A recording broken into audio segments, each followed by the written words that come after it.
Coming up in this special Brightline construction update.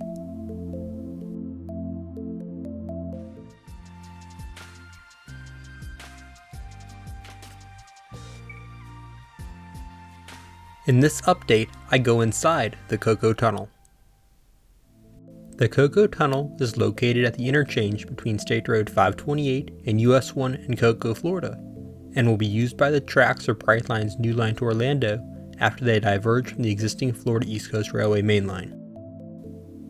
I was invited by Brightline to come take an up-close look at the tunnel and receive permission to fly my drone through it. Before heading inside the tunnel, here's a look at the progress on the future bridge over Industry Road. Work on the ramp on the far side of Industry Road continues to progress. The pilings on that side have been cut down in preparation for the header. Here on the east side, work continues on building up the ramp. The dirt that was removed from the tunnel and that made up the large piles that were pushed against is being reused here as part of the ramp. The parts of the ramp that are complete have had grass laid on the sides to help prevent erosion.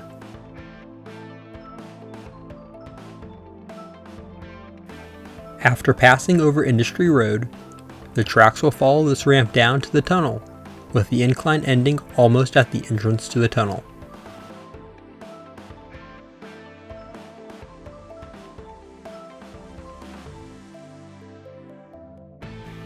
The ramp is currently being used by dump trucks bringing in dirt through the tunnel from the other side of State Road 528.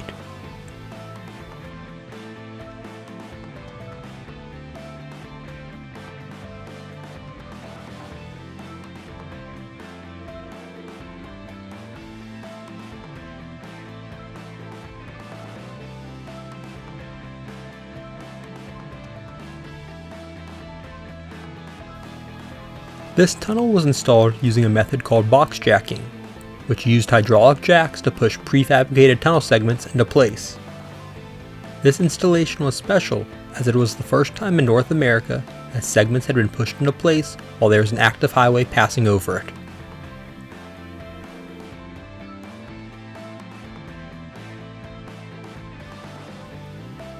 The tunnel was made up of 3 separate segments that were combined to form a single tunnel and are wide enough for double track.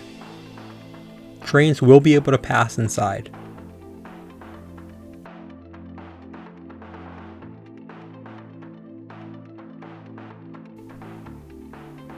Coming out of the tunnel, the tracks will curve to the right.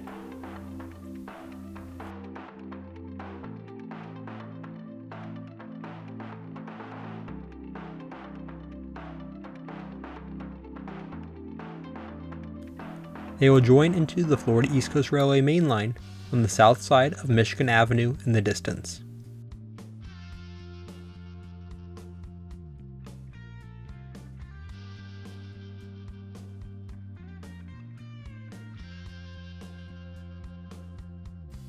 Here is one of the dump trucks exiting the tunnel as I head back through. Crews are currently breaking down the support structures that were built for the installation since they are no longer needed.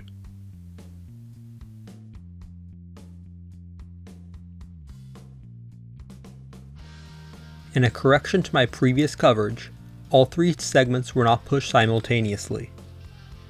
There were additional jacks between each segment, so only one was moving at a time.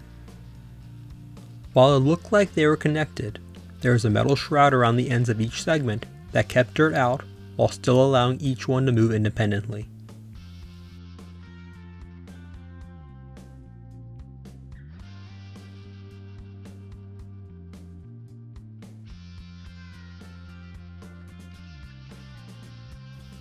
Trains will be coming through the tunnel and around the curve at somewhere around 65 miles per hour.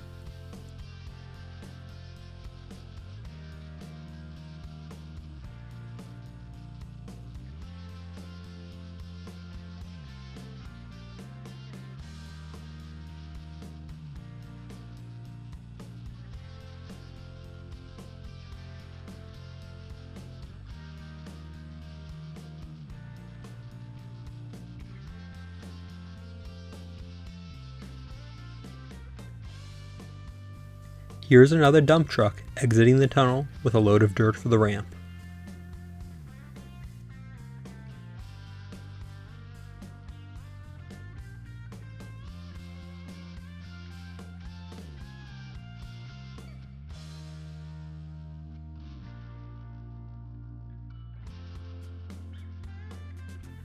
To finish up, here's a slow pass through the tunnel.